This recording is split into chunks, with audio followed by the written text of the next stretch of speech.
So this is the second session of the Run Up to GCURS webinar series. This is how to write a CV. There will be a webinar for about an hour to 45 minutes, and then a workshop portion afterwards where specific examples of your work can be discussed with our panelists in breakout rooms. Okay, so this is the agenda for today. I made a PowerPoint because it'll look better on the video, I've been told. So first we'll go through the panelist intros, then how to write a CV, some tips and tricks from our panelists, and then a Q&A portion. Afterwards, there will be a workshop in breakout rooms. Okay, and feel free even before the Q&A to ask questions in the chat or unmute yourself. Okay, so now for our panelists. Madeline, would you like to introduce yourself first? Sure. Hello, my name is Madeline. A lot of people call me Mads and Maddie. I'm a incoming first year PhD student at University of Texas at Austin. I'm a 2024 Goldwater Scholar and my focus is on experimental condensed matter physics. So if you have any specific questions for me, please feel free to reach out to me through chat and I'll give you my email and we can talk about anything regarding your path. Hello, my name is Paulina. I'm also a first year incoming PhD student at the University of Pittsburgh, and my research focus is on the effects of stress on several symptoms of depression-like behavior, and I'm a 2024 Goldwater Scholar.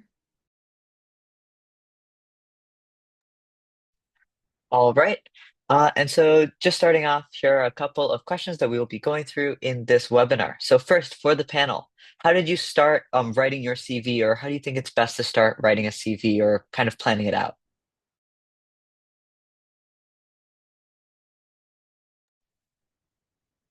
So the first thing I do is the kind of this is you said this was a question for us, right? Yep. Okay, I just want to verify. I don't know if I misheard. So the first thing I do is almost always the first thing is going to be your education. So that's you should always put that on the top. And then I would briefly talk about some of your research experiences. So this can be and I would separate this out from any kind of workplace experience you've gotten, such as I worked retail, I've worked at fast food places, but I don't put this in I don't group them all together as experiences. I have a designated research experience section where all I put all my research projects and internships. And then make sure to put in noteworthy awards, and this is kind of it's kind of an opinion statement or where you are on your journey, what awards you should keep in. As you get more awards, you can be more selective, but when you are first starting out, you should put everything. So I'm assuming everyone has won the Goldwater, so definitely put the Goldwater down first.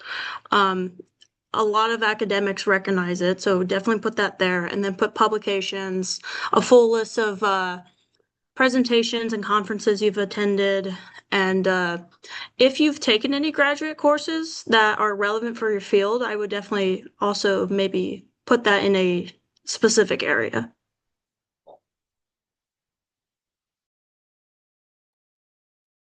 That's great. The way that I began is also by starting out with my education. And on that note, I look at the professors or somebody in a higher position within my field, and I take a look at their CV just to see the format of what's most professional or accepted academically in the field already. And you'll notice that the fonts are consistent and very easy to read. Not really much personality comes across in the font, but it does keep things looking neatly. And just I think the consistency just depends on what you want to take up. But the way that I also characterized it was by starting out with my education. I'm going to see if I can pull up some examples right now and send it to you guys. But education, making distinct categories between my research experiences, awards and scholarships, invited oral presentations, also separating those from just poster presentations and conferences. So yeah, that's a gist. Also, something I realized, because you were talking about the fonts, and you're gonna notice when you go find a CV template that everyone does it slightly differently. What's most important is that you just don't, you can choose a CV template, just don't do one of the like cardinal, like a bad, like a don't use Comic Sans and don't use like a super artsy looking CV.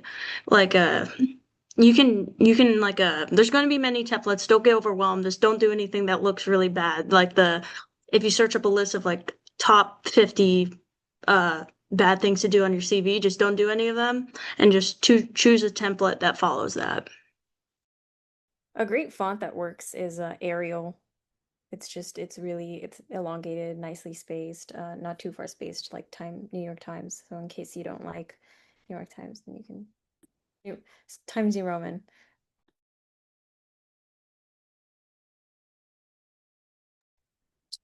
All right.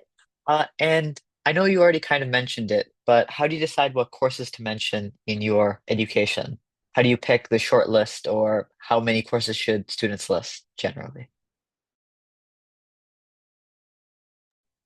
Here, I can start with that one. I would say most it kind of depends on who you're applying to and whether or not they have your transcript and at what stage you are ultimately. Like for my graduate school applications, I put in all like the senior classes that people may not have taken to show that I've taken them and to see that I had advanced coursework.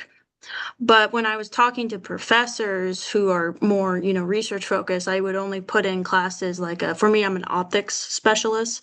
So I would only put in like nonlinear optics, physical optics.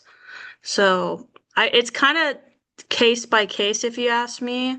But when in doubt, just try to like put in like, if you have any kind of advanced courses, like stuff that's not on the stereotypical path of a physics, not sorry, I forget now everyone's physics of your major, then you can add them.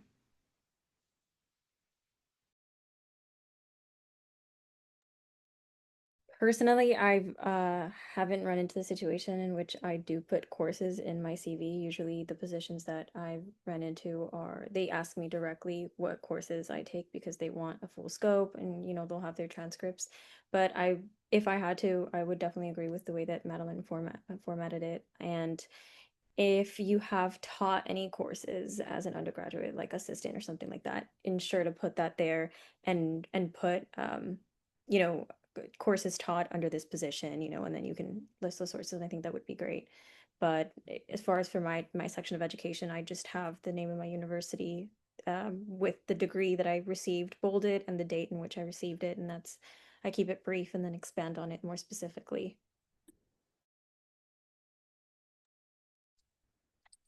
Okay, and so now moving on to more research. We're all Goldwater Scholars here, so research is a pretty big part of our CVs. How do you choose how in-depth you go into your research and what parts of your highlight you research?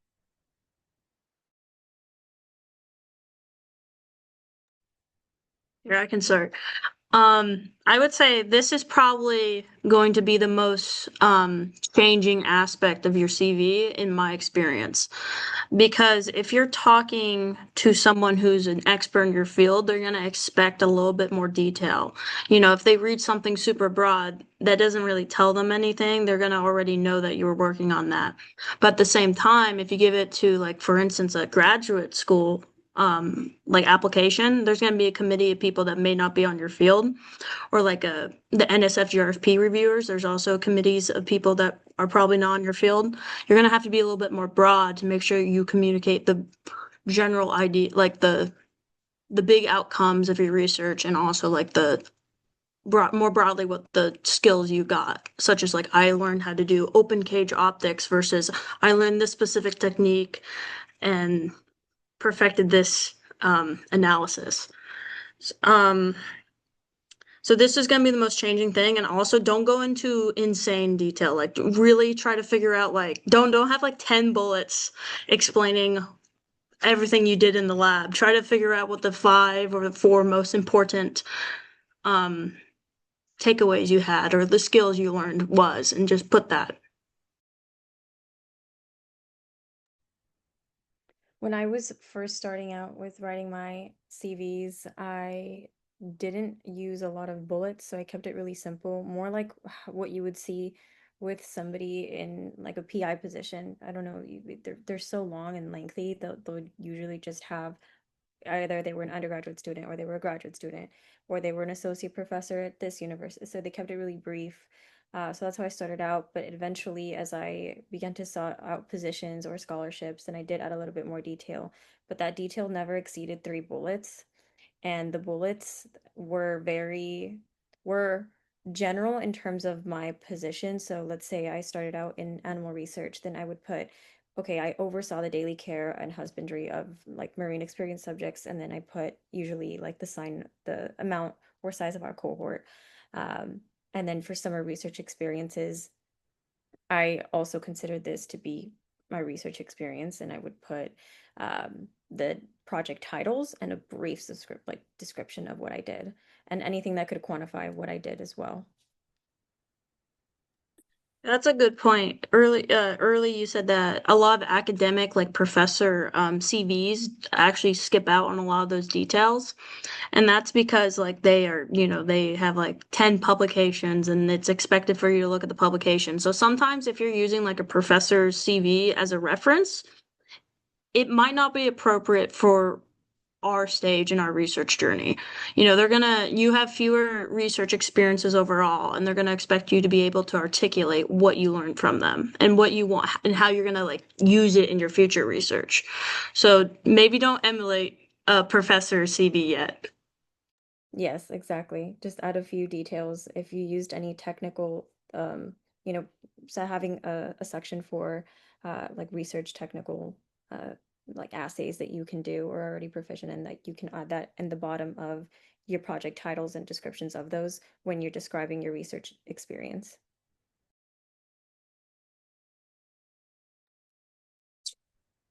Yeah, so speaking of publications and presentations, you already kind of went over this a bit, but generally, how do you try to list out your publications and presentations? Do you separate them, and how do you try to make them pop out a bit instead of just being a big wall of papers to read? Something that I love is how we get to separate presentations. So I separate oral from poster presentations, and also those presentations from published works and invited presentations. I've learned, or I was told that invited oral presentations are different than, poster presentations that you apply to. So having a good description of that is great. And the way that is a good way to format it is just as if you are publishing the title of this presentation on paper. So, bold your last name and the first letter of your name, followed by the other authors, unbolded, and then the date, the title of the project, and then the event, the city, and that that's it. Yeah, my CV basically looks the same, where, you bold your name and you copy like a citation and you just like put it into your publication list or your presentation list, and you make sure to have all authors, don't only put yourself. Bold your name. Where your name is, it'll tell the reader like if you were author or co-author, so I wouldn't worry too much about like explicitly stating that. And how I split it up is that this was something I found was kind of weird, was that sometimes for conferences you're asked to write a proceeding, and that proceedings are classified as technically a paper, but they're not really like the same type of paper you would think of when you like submit to a journal, and like there's a whole bunch of peer review process. So I try to do like a publications list, a conference proceedings list, and then like list my conferences, symposium, and any professional public speaking I've done, where that just means like you're trying to communicate your science to a completely general audience, like a no scientist in the room. Um so that's how I do it. And you can see it on the CV example I put in chat.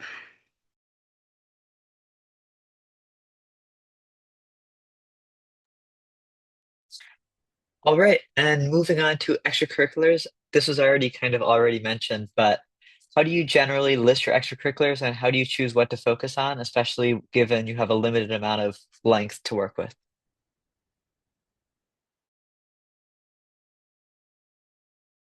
Here, I can go first. So, first of all, I would say personally, unless you took like a huge leadership role in a like non-related to your field extracurricular, like you really led something and you have something to show from it and you can really articulate like the skills that you develop from it, I would avoid adding it. For example, I had a friend that was part of water polo and he decided not to put his water polo experience or like his water polo club on his graduate school CV, graduate school application CV, because it seems a little like out of place. If you have any leadership in like the Society of sorry, like for physics, we have the Society of Physics students. So if you have like some society in your major or your focus, you can, if you're in a leadership position, make sure to put that. And don't only put the leadership position. Like make sure you can communicate what you did with the organization and that you weren't just some like person that joined the club just to put it on your CV. I feel like that's increasingly common as everything gets more competitive, is that people can just join clubs and not really like partake in them. So really trying to explain what you did that positively contributed to that club and also to your like community. For instance, I was part of a physics society, so to my physics community, you know, try to articulate that. And then I would say that if you have any volunteer roles such as like outreach, um, serving on panels, or just taking a leadership role that really was just above and beyond and doesn't technically classify as a research experience, I would put that. Very much agree. Um, I have two distinct sections right now. It's, professional memberships, like for example, SFN and or other names of conferences, both international or locally within your university. I have those distinguished from volunteer experience that, although is outside of the research field, there's always going to be something that's transferable and translatable into research, and that's what I focus on. So in this volunteer experience, whether it may be something along the lines of public speaking, like Madeline already proposed it, you would include this. This is already like a very enriching experience to note down. So just putting, maybe it's a local science festival. You can put the science festival, the date, and then a few bullets of what it encompassed, but have that distinct from professional memberships and then explaining those as well.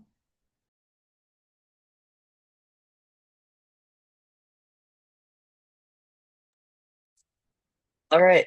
So final thing, before the tips and tricks, anything about cutting down your CV or what exact word limits or page limits you try to enforce on yourself so that whoever is reviewing it doesn't have to read it for 4 or 5 hours? I think if you have sections emphasizing techniques that or certifications, uh, have them in distinct sections, but you also don't need too many sections that are appointed to all of this extra stuff. If you can condense, do condense. So review your CV and find places where maybe things can be grouped together as they're related. That way, every subtitle or heading that somebody is reading from the CV knows that it's important and it has a purpose. You don't want it to become too redundant as you're reading it, because that could be a little bit of a turn off. I have some things. So the first thing is that this is somewhat of a CV length is somewhat controversial, in which everyone has a different opinion on how many maximum pages you should have. Such as like my professor said four, above four, you shouldn't do it. But you'll see examples all the time of CVs exceeding 10 plus pages. And I would say ultimately try to figure out a page length that summarizes all the important stuff but doesn't have any fluff. That's at the end of the day, that's what matters, is that you have a sufficient, not sufficient, a succinct CV that details everything that the reader may find is important and no fluff. And some of the things I notice that are the most fluffy on CVs are like a lot of times there's like a designated skills section. And I find personally that you can lump in the skills within your experiences. So like sometimes people will put like skills MATLAB. And I don't think that's really that informative. You know, those are mostly for like resumes in which like they just need to know that you've used MATLAB. You can instead said, I use MATLAB to analyze some proteins or something in your research experience. So anything that says skills, I would avoid. Um, Languages can be tricky, and it kind of depends on context. But um, so if you're debating about putting a language in, I would just ask a professor, especially if you're applying to like a foreign program, it may be important. But also, I found this is the last thing. I forgot about it almost. If you have any like conferences that you attended multiple times, such as for me, I had a university-wide research presentation that was annual. I decided instead of listing that 4 times to like just make it one bullet that said that I presented at this conference 4 times in these years, instead of listing all four.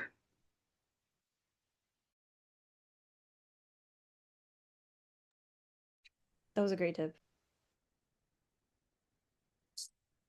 All right. Any more tips and tricks from our panelists or things to avoid that you see in CVs that really annoy you or kind of dunk an application?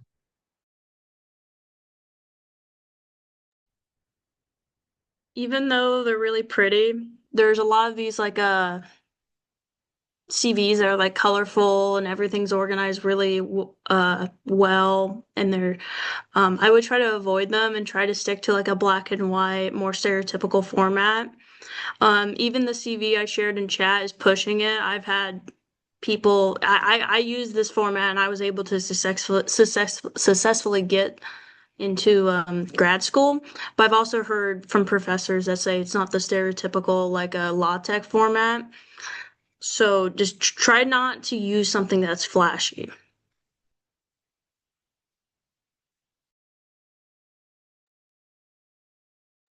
I agree with the colors. I have a dark blue, but even that can be, maybe it can be too much sometimes.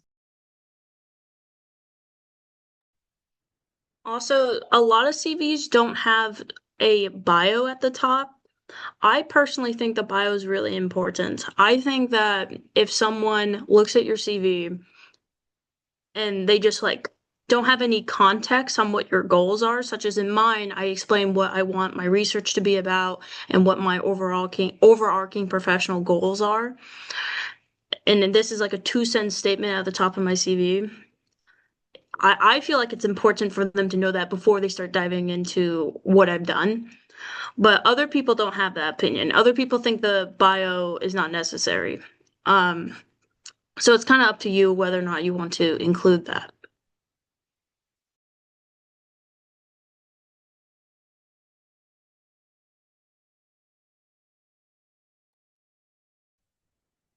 Okay, it's now time for the Q&A. If you have any questions, feel free to put them in the chat for our panelists or unmute and ask them right now. Uh,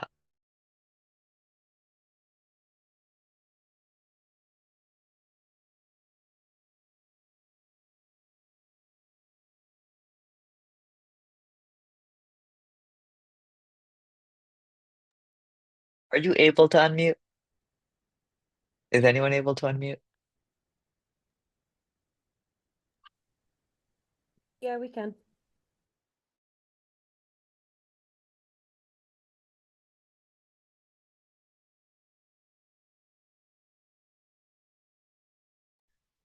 I really like this question because some applications actually require the margins to be set at a certain distance, and that is the 1 inch distance.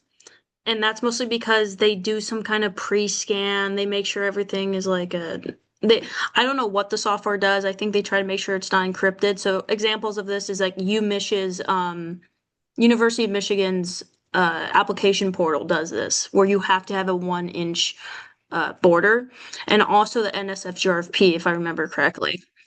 So I would say if you don't ever want to remake your CV to make it 1 inch, but also it doesn't have to be, such as mine's not 1 inch and I just remake it anytime I run into some weird issue. But to be on the safe side, 1 inch margins, yeah.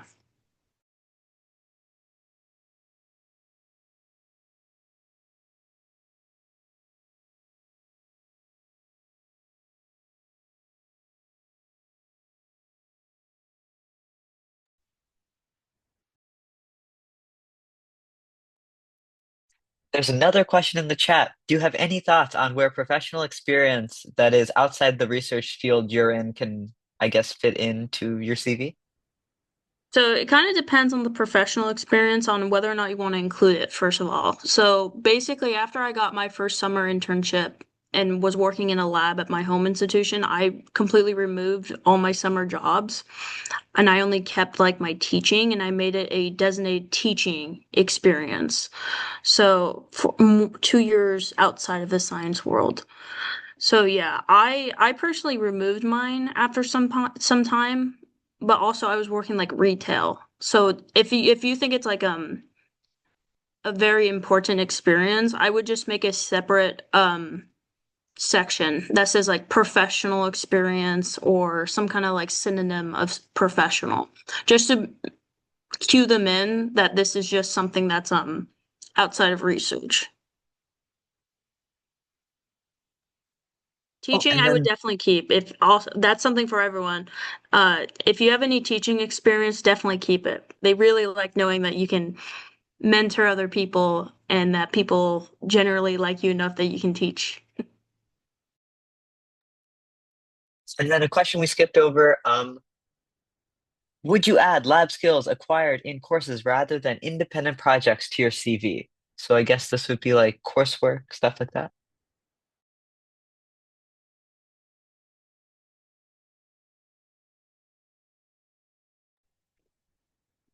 I would maybe have this as this could be something that you can fit into either your education or your research experience, but have it as a like maybe a subtitle or subheading that it's like research experience acquired through lab course, and then have a little bit of a bullet there.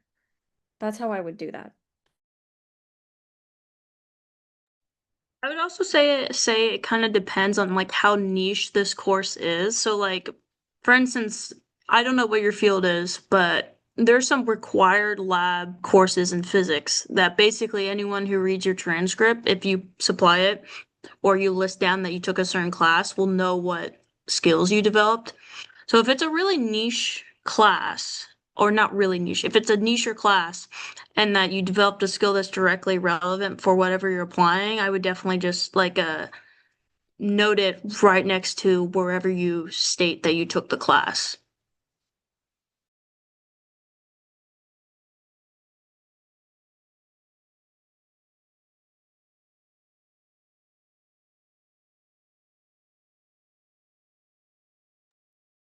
Okay, any more questions? Oh, there are. Okay. Do you separate out distinct research projects that are part of the same research lab? So like if you're in a lab for like 3 years and you need to split them up? I don't necessarily do that. I know that within at least the way it works in like the social sciences is we can have a project that undergoes a lot of small things, but in general, it's a grant that lasts like 6 years, five. And so you just bundle this up. As long as the statement of what you did and the techniques used, I think that can all be condensed into two bullets. But if they are distinct projects, then do separate them. Like if they're addressing different questions, I would separate them. My field is somewhat the opposite of that, in which our grants only last for a couple of years. and that usually there's a lot of tiny grants that a lab can have. So you might be touching, like, for instance, I ran into this exact issue when I was writing my CV for my lab that I was with for 3 years. I had touched like 9 different projects by the end of my undergrad.